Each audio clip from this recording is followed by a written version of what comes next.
Hi, welcome back. I'm Murshid Hassan Basri.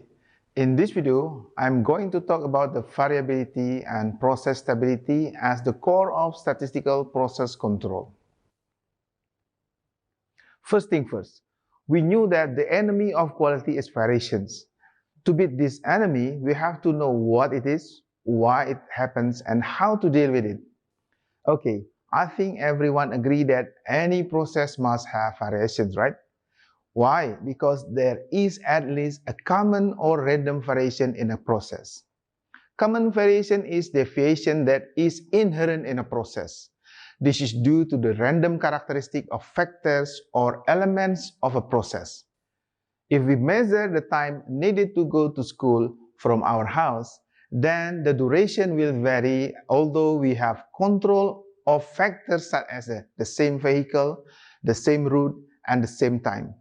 The variation will be higher or uncontrollable if there is another type of variation that is assignable variations. Assignable variation is due to something which is not part of the process.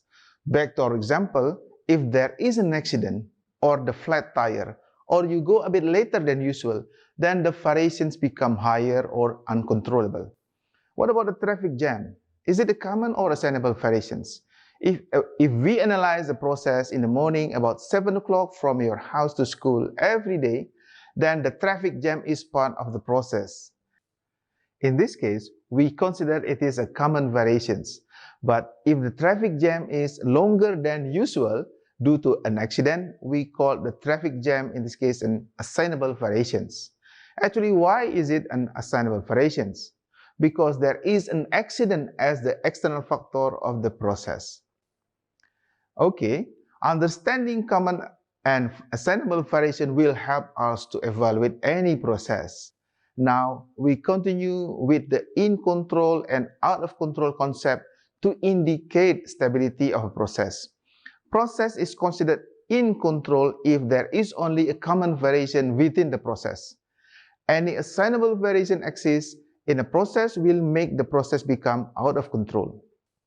Of course, we expect that a process is always in control, which means we know every element of the process.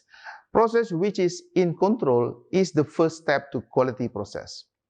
If our process is out of control, then action is needed to identify an assignable source of variation. Be careful. Two operators doing the same process using identical machine at the same time may result in two control processes with different level of performance. Processes done by operator A can be in control as well as process done by operator B, although they have different variations. This is a normal situation since we have not discussed yet about capability that indicates a performance of the process. We will discuss later in another video about the process capability. One important question left. How do we know that a process is out of control? To answer these questions, Walter Shewhart developed a control chart for us in 1924. That is why a control chart is very important to the SPC. In the control chart, there are some rules to detect out of control conditions.